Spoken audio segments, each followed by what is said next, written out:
saudação especial a todos. Estamos aqui direto da Livreiríssima, no centro de Caxias do Sul, para uma edição especial do Café com Letras pela TV Câmara Caxias, canal 16 da Claro Net.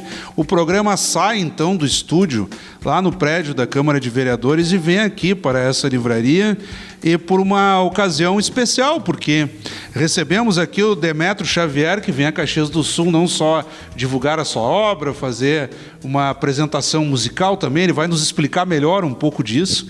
E nos acompanha aqui também o publicitário Elvio Gonçalves, que já coordenou a propósito disso a nossa própria TV Câmara e é o proprietário aqui da Livreiríssima. De imediato, uma saudação a vocês. Prazer enorme estar aqui. Um espaço super legal, né? Um espaço que a gente fica curioso, com vontade de mexer nessa loucura, nessa paixão de todos nós, que é o livro, que é o texto, enfim, totalmente à disposição. Dizer que é um prazer, uma satisfação recebê-los aqui, né? Receber o Demetrio, o Fábio, né? Toda a equipe da TV Câmara, algumas pessoas com quem eu já trabalhei, né? E dizer que a nossa Livreiríssima está com as portas escancaradas, né, para recebê-los, para falar de literatura, para falar de música, né, para falar de cultura. Sejam bem-vindos. Eu não sei se o público que nos acompanha domina, e até para aqueles que não dominam, é de uma curiosidade fantástica. O Elvio me trouxe as tuas obras no decorrer da semana, eu pude dizer como o gaúcho, né, daquela penteada e percorrer as páginas. E nós temos aqui o que o Elvio tentou, nós discutimos aqui do ponto de vista de gêneros, né, quase que uma prosa poética, e as pessoas que deparam com a obra do Atahualpa Yupanqui tem muito mais a visão dele como um compositor, um arranjador. Ele embasou, por exemplo, muitas das canções da falecida Mercedes Sosa, e ele também é falecido, são de composições do Yupanqui, então as pessoas ficam sabendo por citações dela. Esse compositor tem também gravações dele como músico. E tu trazes aqui a Caxias do Sul um lançamento de traduções de obras literárias do Yupanqui para a língua portuguesa, do espanhol para o português. Eu gostaria de começar, então, nesse sentido, né? As motivações que tu tiveste e como é que tem sido essa acolhida. Eu te confesso que não conhecia essa faceta do Yupanqui. Tu sabes que não é nada raro que as pessoas na própria Argentina não saibam que Atahualpa Yupanqui, que é lá na certidão de nascimento, no assento de nascimento, como eles dizem, se chama Héctor Roberto Chaveiro. Atahualpa Yupanqui é um nome artístico que diz muitas coisas, a gente já comenta quais. As pessoas não sabem desse escritor, poucos sabem desse escritor. E agora, bom, cada vez mais sabem que aquele grande compositor conhecido mundo afora, né? Porque é um cara adorado, seguido no Japão, na França. Também disso a gente pouco sabe. Nós aqui do lado não sabemos a importância do Yupanqui no mundo, né? Ele faleceu em 92 e tem sido crescente o interesse por ele. É bastante surpreendente, por exemplo, ou foi bastante surpreendente para quem não estaria imaginando algo assim, vejo o Yupanqui na capa da revista Rolling Stone, né? Há não muitos anos. Se eu não estiver equivocado, foi em 2017.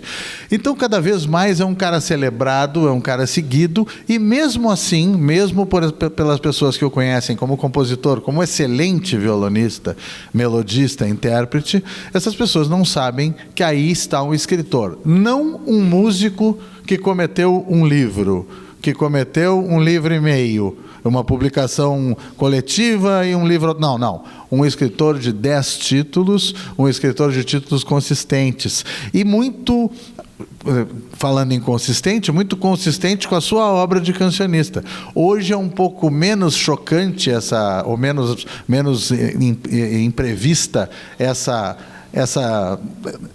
possibilidade de atuar nas duas áreas, porque a gente já tem Nobel de Literatura para cancionista, a gente já tem a canção consagrada como gênero literário, mas as pessoas não sabiam que ele estava no romance, que ele estava na poesia em letra de forma, que ele estava na prosa também. E é isso que a gente está trazendo aqui, revelando para as pessoas. E outro ponto interessante é o passeio por gêneros. né? Nós tentamos aqui fazer uma síntese, que foi um auxílio que o Elvio nos deu aqui nesse nosso bate-papo antes de irmos ao ar, mas tu falas num ensaísta, tu falas num contista, quer dizer, como é que é também o rigor de passeio por esses gêneros, do que tu pudeste acompanhar? E eu gostaria que tu emendasse aqui também com... É interessante que as pessoas não têm acesso à conversa antes de irmos ao ar, que muitas vezes é tão legal, até mais do que o próprio bate-papo aqui, tu o conheceste pessoalmente. Então eu gostaria dessas duas colocações, a experiência pessoal e também os estilos. Pois é, isso na verdade é um ponto-chave, e o Elvio foi extremamente feliz quando falou na questão da prosa poética, porque a prosa poética é uma assinatura do Yupanqui. Ele tem uma prosa poética tão característica que muitas vezes nós vamos ouvir alguma das coisas mais lindas que ele possa dizer numa resposta de entrevista, como nós estamos aqui. Alguém faz uma pergunta. Hoje tem bastante disponível pela internet, cada vez mais, como eu dizia, há um interesse por ele, mas daqui a pouco alguém pergunta algo para ele e a resposta diz, não, para aí que eu vou baixar esse negócio, vou decupar isso aqui, porque está muito lindo. Muito no improviso, de uma maneira muito suave, muito filosófica. Sábia. Sem dúvida, filosófica. Ela é poética, mas ela também é filosófica, né? Tem uma questão muito existencialista nesses textos dele. Tem duas coisas que Yupanqui disse a vida inteira. Uma, falando sobre a sua infância, ele dizia, nós éramos pobres com livros. E a outra é uma frase dramática, né? Não me tomem por preconceituoso, é o país que eu adoro, mas argentinamente dramática. Ele diz assim, minha orfandade literária é um Aconcagua. Ele está falando de tudo que ele não leu. Imaginem um enorme cerro de livros não lidos. Eu acho linda a imagem. A minha orfandade literária é um Aconcagua. Este cara tinha interesse na etnografia, porque tem muita antropologia aqui, né? Eu tenho formação nessa área, não militei nessa área profissionalmente, mas é muito reconhecível, né? Ele tinha interesse na etnografia, ele lia os grandes escritores russos, franceses, enfim, e nunca deixou de ser um criollo, nunca deixou de ser um representante do seu povo mestiço de terra dentro da Argentina. Então é um pouco por isso que daqui a pouco tu vais encontrá-lo na poesia, no verso bem oral, uma tradição que poderia ser a tradição pajadoril, pareceu o Martim Fierro. Ele tem uma obra que se chama O Pajador Perseguido, que é toda naquele formato daquelas cestilhas. Mas daqui a pouco na prosa tu podes achá-lo literário, elegante, surpreendentemente, enfim. E, como tu dizes, muito forte o sotaque do ensaio, né? Bastante forte, um cara que é seguidor de Lugones, que é seguidor de Ricardo Rojas, tudo isso aparece com alguma clareza. Apaixonado por Hermann Hesse, né? Quando a gente pensa, isso é importante para o Rio Grande do Sul. O Rio Grande do Sul às vezes pensa que ser crioulo, ser regional, é fechar as portas para as coisas universais, as coisas clássicas, e é todo o contrário, né? Estás nos devendo a experiência quando tu o conheceste na Argentina. Pois é, eu descubro a obra desse cara, cancionista, quando eu tinha 13 anos de idade. Eu ouvi duas músicas que me encantaram e eu comecei a segui-lo da maneira que era possível. Eu nasci em 66. Então, em 79, seguir não é o que os jovens que estão em casa estão pensando que é seguir, não é isso, né? Então, tem grana para comprar esse vinil que apareceu numa feira? Não sei se tem, vamos ver, pede emprestado. Quem é que baixa aquela fita cassete? Esse tipo de coisa. Comecei a cantar essa obra e me dedico a isso. Toquei na Argentina, toquei no Uruguai, toco aqui a obra de Yupanqui desde muito jovem. Gravei 3 discos que têm relação com ela, 2 exclusivos sobre a obra dela, até o momento em que ele, com 82 anos, em 1990, está de passagem pela Argentina. Eu digo, mas é agora que eu vou conhecer esse cara. Só que a todas essas... Ele morava onde nessa época? Ele morava em Paris, desde 1950 em Paris. E o cara era muito difícil, muito temperamental, muito brigão. Era daqueles, sabe, aquele gênio que ninguém chega perto. E eu digo, vamos tentar. E foi uma aventura que um dia eu conto inteira, ou não conto, e espero que vocês leiam no Cevando a Palavra, onde eu conto ela. Porque aí eu consegui conhecê-lo 2 anos antes da morte dele. Ele me recebeu sem ninguém por perto, por 50 minutos, uma conversa que para mim marcou a minha vida. Eu gostaria de inserir o Elvio também nesse contexto, porque esse detalhe do nativismo, das milongas, do chamamé, a propósito, nós temos aqui em Caxias do Sul a figura do Lucianel, que é um fenômeno, né? As pessoas muitas vezes não conseguem dimensionar pela facilidade com que o encontramos na rua, as apresentações dele na Casa de Cultura. Então as pessoas, o Lucianel vai ter um show dele, mas, cara, é um sujeito de alta envergadura. E como é que tu avalias isso, Elvio? Na medida que Caxias também é a capital dos CTGs, quer dizer, tem um tradicionalismo muito forte aqui, e nós, por meio da literatura, tentando fazer esse intercâmbio entre, digamos assim, os cisplatinos, né, o Pampa, que extrapola o território gaúcho, e pegando aqui quase que o Mercosul. Sim, sim. Eu acho que, eu não sei até que ponto dialoga, né, essa vertente, né, de nativista com os nossos CTGs, né? Talvez não dialogue tanto assim. Eu acho que a gente dialoga um pouco mais, né, com essa questão latina, né, com essa questão mais do Cone Sul. Eu sou gaúcho do Alegrete. Né? Eu quis dar só uma conotação de que as pessoas cultivam o gauchismo aqui. Sim, né? Sim, exato. Mas eu acho que falta um pouco falta aprofundar um pouco mais. Mas aí a provocação também dessa iniciativa falta aqui. Aprofundar um pouco mais. Claro. Porque a gente conhece pouco mesmo, né? E eu acho que a gente tende muito a essa coisa ufanista, né? Mesmo bairrista até, né? De ser melhor, de achar que não precisa, ou que, né, o Sul é meu país, não sei o quê. Então, eu acho que nós precisamos conhecer um pouco melhor os nossos irmãos, né? Que eu acho que talvez seja a melhor forma da gente conhecer a si mesmo, né? Atahualpa Yupanqui, Lucianel, há pouco tempo o Pedro Hortaça, que nos deixou, uma grande perda, que fazia o grande tronco missioneiro lá. Né? Essas pessoas que cantam não só a paisagem, mas quanto a paisagem humana, né? Esses valores, essas coisas que são humanitárias. Que era, né? O Cenário Maicano, o Guarani, o Jaime Caetano Brown e o Pedro Hortaça. Ele foi o último do Tronco Missioneiro, que gerou um álbum lá no final dos anos 80, né? Exato.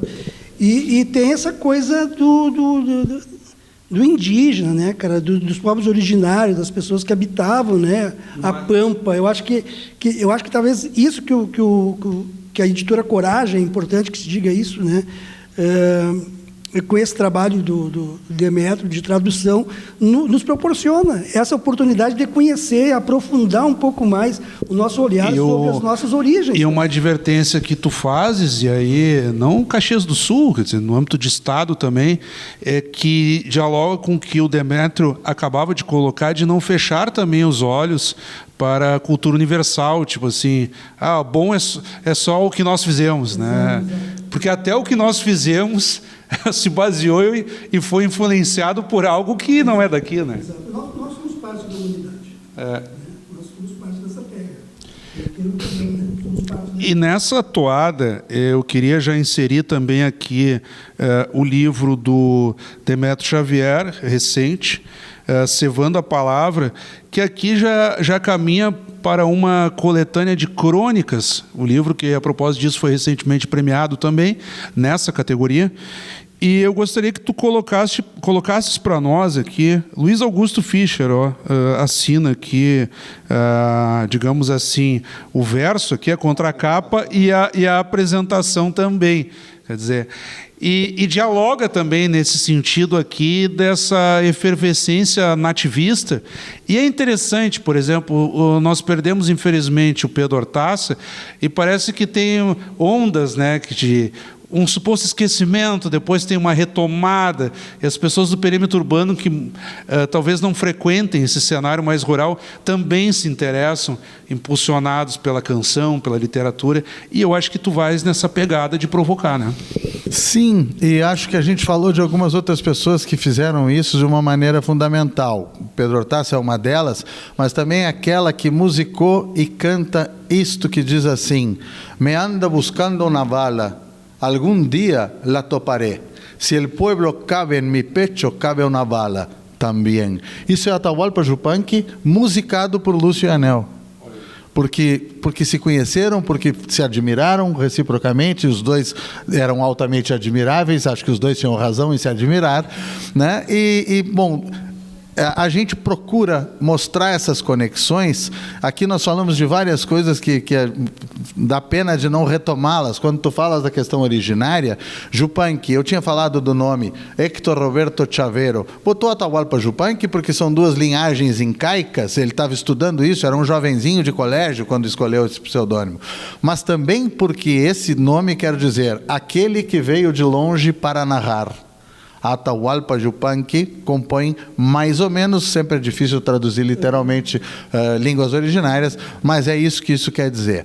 E então a gente faz essa tentativa de tratar, e eu faço isso como comunicador, como teu colega também, a gente trata de considerar esse território como um território comum. Talvez não nos sirva mais a ideia de visitar vizinhos e fazer intercâmbios, porque essa já é uma forma, por simpática que seja, é uma forma de mostrar que ele está do outro lado de uma cerca. Nós estamos falando de um território comum. É preciso que nós façamos isso. Então nós dialogamos com os russos e os franceses, porque afinal de contas a literatura, a inteligência, o conhecimento e a arte são territórios comuns. Mas também nós estamos falando em termos geográficos, territoriais. Esse sul de continente, e para quem preferir estender, esse continente americano inteiro, são algo identificável. São uma aldeia reconhecível que precisa se conhecer. Aí você diz, mas tem rivalidade. Sim, também tem rivalidade entre o Alegrete e Uruguaiana, entre Caxias e Flores. Aí, mas e não sei o que, eu não entendo o que eles dizem, mas eu não entendo o que dizem os caras ali de 500 quilômetros de distância. Não é isso que faz a diferença. Tu disseste uma coisa que me agrada muito, tu chamaste os artistas argentinos de irmãos. Vocês já notaram que quando a gente vai se referir aos argentinos, a gente diz hermanos? Por que a gente não diz irmãos? Vamos para a coisa pelo ponto de vista quase psicanalítico. A gente se recusa a chamar o vizinho do país do lado de irmão. A gente chama pelo termo dele. Dizer que alguém é irmão não é fácil. Eles dizem los hermanos brasileiros. Não dizem os irmãos brasileiros. Mas é para deixar no estrangeirismo. Né? Para deixar no estrangeirismo. É irmão estrangeiro. Deixar do outro lado assim. Eu acho que nós precisamos, é que ele falou isso, né? Nós precisamos desalambrar. É isso. É desalambrar. O Pampa desconhece Alambrado, a paisagem do Pampa desconhece Alambrado, o vento desconhece Alambrado. Que é um pouco do que o Lúcio Anel tenta fazer volta e meia naquelas incursões para a Argentina. Nós temos shows emblemáticos dele participando de festivais de chamamé. E ele sempre enfatiza isso, né? A música pampiana. Né? E ele, que a propósito, é padrinho do Yamandu Costa, né? Ele que é um grande incentivador, um padrinho musical. Né? Mais do que do próprio Yamandu, que talvez seja o principal nome, para mim o Lúcio é o fundador do que a gente conhece hoje como violão do Rio Grande do Sul.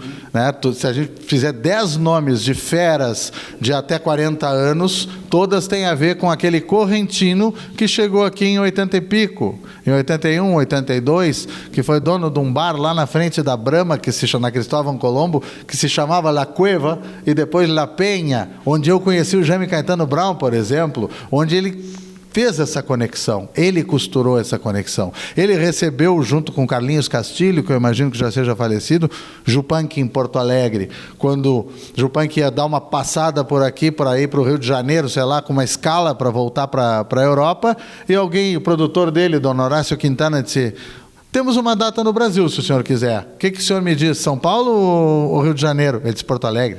Porto Alegre. Nós falamos aqui, por exemplo, de CTGs. Nós temos, de maneira constituída no Rio Grande do Sul, um movimento tradicionalista gaúcho. Às vezes, no âmbito do próprio MTG, é uma crítica daqueles chamados Che Music. Enfim, o Elvio aqui ponderava, mas eu não sei se os CTGs têm profundidade em obras dessa envergadura e tal. Tu acreditas que daqui a pouco, de fato, tem que atuar como um nicho entre grandes nomes, ou poderia movimentos institucionalizados se apropriarem melhor e conseguirem difundir ainda mais essa veia cultural, esse intercâmbio que acontece Brasil-Argentina, que nós estamos tratando aqui de maneira mais específica, digamos assim? Eu acho que tem uma questão política claríssima, em tudo, é claro, mas neste caso tem algo muito claro. Se tu entrares na Livreiríssima e tiver o livrinho do Demétrio Xavier, mas também tiver o Dostoiévski, tu tens a possibilidade de pegar na mão os dois. O grande problema dessas tendências que se criticam, seja dentro do âmbito rio-grandense, a Che Music, seja no âmbito da música brasileira, um determinado tipo de sertanejo, que assim é chamado, a grande questão aí é o quanto essas pessoas, quanto essas tendências são sobrepostas a outras. Se tu tiver uma equanimidade de acesso a linguagens artísticas, é isso que se quer.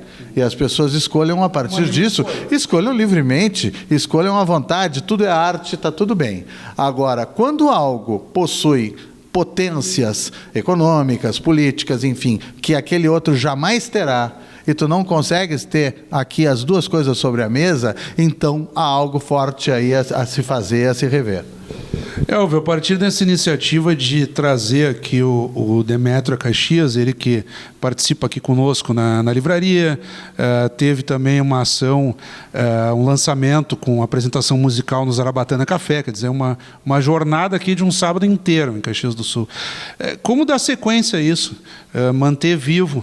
Porque essa prática ela é cara a Caxias, ela é cara a Porto Alegre, ela é cara ainda mais para a metade sul do estado, quer dizer, nós estamos tratando da cultura gaúcha.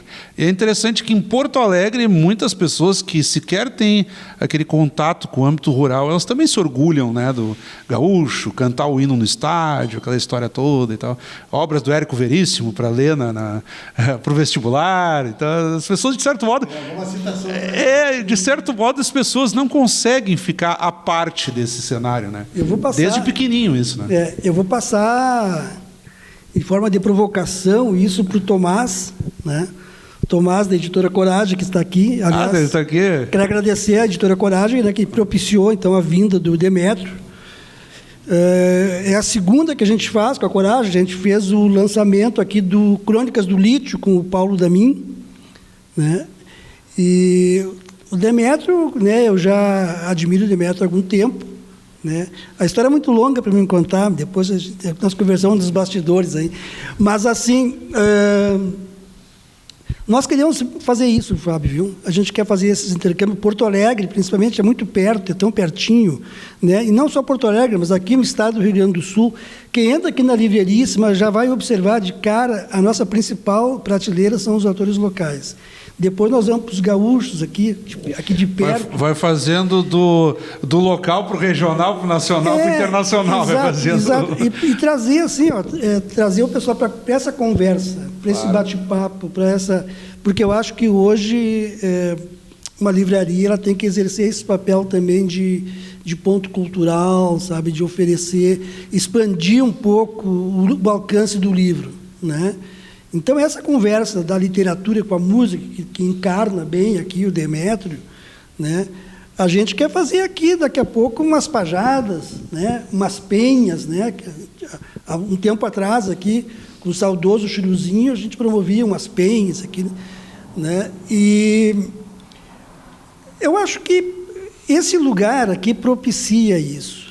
Esse lugar aqui propicia. Quem não sabe, a Livreiríssima está localizada onde morou João Espadari Adame, né, que é o historiador de Caxias.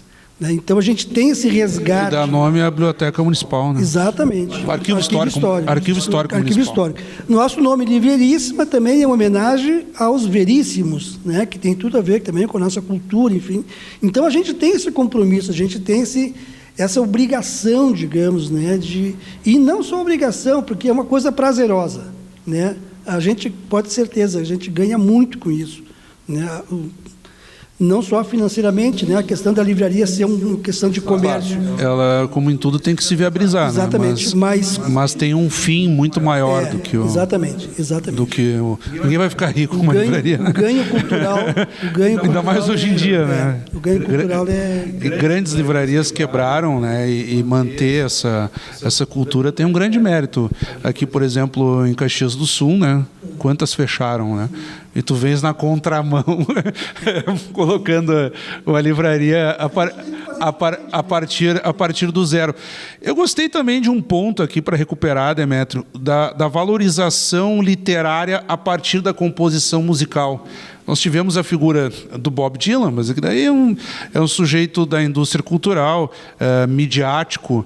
Agora, sem dúvida nenhuma, né? Ele ganha o Nobel da Paz de Literatura porque, enfim, letrista, quer dizer, um sujeito que dispensa apresentações também. Nós temos Gilberto Gil na Academia Brasileira de Letras. Um virtuoso da música. E nós temos aí grandes. O próprio Pedro Hortaço, que nós tratamos aqui, se tornou doutor honoris causa na Unipampa. Isso. Nós temos o Gilberto Gil, que tu citaste, enfim.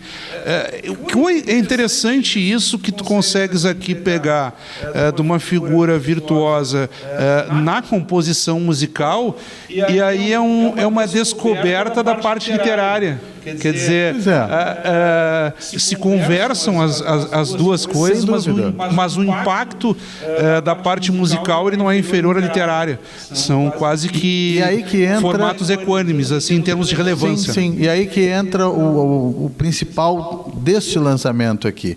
Porque o que a Editora Coragem está fazendo é a primeira publicação em português da obra inteira de Atahualpa Yupanqui. O que a gente viu aqui são os 4 primeiros títulos, agora, que tem um pouco de tudo, como tu disseste, de uma poesia em forma de pajada, de conto, de crônica, de ensaio, enfim.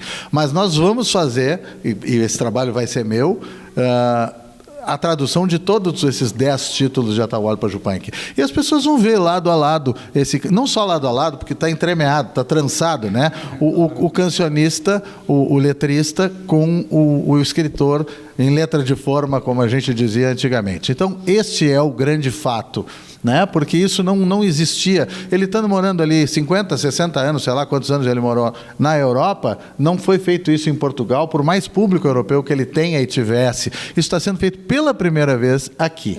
Então, isso é um tremendo um orgulho, uma responsabilidade. Eu só estou esperando que as pessoas gostem como eu gostei de fazer. Os argentinos poderiam reconhecer também, né? E aos poucos estão reconhecendo, estão descobrindo, né, que isso foi feito. Até porque a Editora Coragem tem um ponto de vista americanista e tem muitos outros títulos que vão nessa contramão de que tu dizias. Mas o que as pessoas têm que se dar conta é que a contramão pode ser extremamente potente. Mas é uma contramão que pode ser extremamente potente, no sentido de construir todas as riquezas. Todas as riquezas, né? A gente não pode ficar com aquela ideia de que não, isso é na contramão, não vai dar certo. Ao contrário, a contramão é potente, é o caso da editora, é o caso do que eu tento fazer, é o caso da tua livraria. Nós estamos nos encaminhando para a reta final do programa e nas tuas considerações, Demétrio, eu gostaria que tu esticasses um pouquinho, nos dando uma noção da sequência dessa caminhada. Tu trazes aqui, quer dizer, uma responsabilidade para ti mesmo também, de potência produtiva, de colocação e que não pode parar nisso. Tu já trabalhas com a possibilidade de sequência a esse trabalho, seja musical, seja pelos programas que tu tens na TVE, ou também novos livros? Dúvida. Eu acho que aí se juntam as 3 coisas. Eu tenho o programa Cantos do Sul da Terra, que é uma criação, uma produção minha, apesar de, claro, toda a colaboração das pessoas lá, das emissoras públicas, que está na FM Cultura de Porto Alegre. Lá é 107.7, mas pode se ouvir pela internet, e também no Canal 7. Fora de Porto Alegre, as pessoas costumam ver pela TVE. Mas isso tem muita relação com o que eu escrevi, tem relação com as minhas traduções, tem relação com a música? Claro que sim. É tudo um conceito só. O segmento das traduções já é algo acordado, já é um convite aceito, e nós vamos até aquele título final que Yupanqui lançou muito pouco antes de morrer, na França, em 1992, que se chamou La Capatassa. La Capatassa é a lua. Ele viu que ia morrer e disse: eu vou pedir para a lua que tome conta das coisas que eu vou deixar. Vai ser a Capatazza. O livro se chama La Capatassa. Nós vamos do Piedrassola, que é o primeiro, quando ele era um jovenzinho, até esse título de 92. Quanto tempo nós levaremos para ter esse conjunto inteiro? Aí nós vamos ter que conversar com esse editor. Mas nosso ritmo vem bom. Nosso ritmo vem bom. Nós lançamos 4 títulos desde 2023. Olha só. E nós já queremos antecipar que nós queremos lançar esse livro aqui na Livreiríssima. Os livros, né? Piedrassola, né? Piedrassola. É uma pressão boa. É uma pressão boa essa, né, Demétrio? A melhor. É a que nos faz caminhar, né? É assim que as coisas funcionam. Yupanqui construiu todo o seu discurso a partir desta ideia de continuidade. Procurem, a qualquer momento, agora eu posso dizer isso, a gente tem as coisas facilmente na internet, procurem um poema em que a gente percebe a angústia dele de dizer: tu está me entendendo? Porque ele sabe que está no final da vida e diz assim: me has compreendido, hermano? Me has compreendido? Detrás de las palavras há um sentido. Hagamos um novo mundo para os niños. E assim vai indo. E a gente vai empurrando o petiço, vai se inchando o parelho, como ele diz, na medida da nossa possibilidade, do nosso alcance. Elvio, breves considerações. Bom, mais uma vez agradecer, então, a visita de vocês aqui, né? E espero que se tornem mais frequentes, né? Tanto o pessoal da TV Câmara como o Demétrio, né? E dizer que nós estamos sempre tentando, de todas as formas, promover esses encontros, né, da palavra, seja ela escrita, seja ela cantada, né, seja ela representada. Nós temos aqui, Demétrio, teremos aqui grupos de leitura, né? Há pouco tempo tivemos aqui contadores de histórias se reunindo, gente com violão, né? Ou seja, é festejar, celebrar a palavra, né? E pedir que as pessoas, então, nos acompanhem, né? Acompanhem a Livreiríssima no Instagram, né? Que ali pode acompanhar todos os nossos eventos, a gente está sempre promovendo alguma coisa, né? E, mais uma vez, então, agradecer, né? Agradecer ao público em casa também pela audiência e dizer que nós estamos aqui na Marquês do Herval, para quem conhece Caxias, aqui ao lado do Jaime Rocha, tá? Das 10 da manhã até as 21 horas, né? Nós estamos esperando por vocês. Muito obrigado. Mais alguma consideração, Demétrio? Não, agradecer simplesmente, foi excelente. A gente tem a oportunidade de dizer coisas que nem sempre, enfim, nem sempre pode, nem sempre tem espaço para isso. E quando eu digo que me coloco à disposição, deixa eu citar o Martim Fierro, que nós de alguma maneira citamos aqui. Aí sintetizamos o bate-papo. Porque ele diz assim: eu sou que nem porongo, eu sirvo se me abrirem a boca. Né? A palavra é isso. Me abram a boca que para alguma coisa eu vou tentar servir, né? Então, estou à disposição e estou agradecido. A honra foi toda nossa, então dessa forma nós vamos encerrando esse excelente bate-papo aqui na Livreiríssima, no centro de Caxias do Sul, que nos recebeu aqui, o Elvio, o proprietário, nos recebeu, o Café com Letras, que saiu do estúdio lá na Câmara de Vereadores e veio aqui, então, para nos juntarmos aqui nessa vinda do Demétrio Xavier, que veio aqui divulgar traduções do Atahualpa Yupanqui, obras literárias desse conhecidíssimo compositor, e que agora também começa já de maneira póstuma ser mais reconhecido como um escritor literário, e também aqui lançando Cevando a Palavra, uma coletânea de crônicas nativista também, assinada pelo Demétrio Xavier. Nós conversamos então com o Demétrio Xavier e o Elvio Gonçalves nesta edição do Café com Letras, que você acompanhou pela TV Câmara Caxias, canal 16 da Claro Net, e que também continua disponível nas redes sociais e plataformas de áudio do Legislativo Caxiense. Obrigado pela audiência, continue acompanhando a nossa programação. Até o nosso próximo encontro.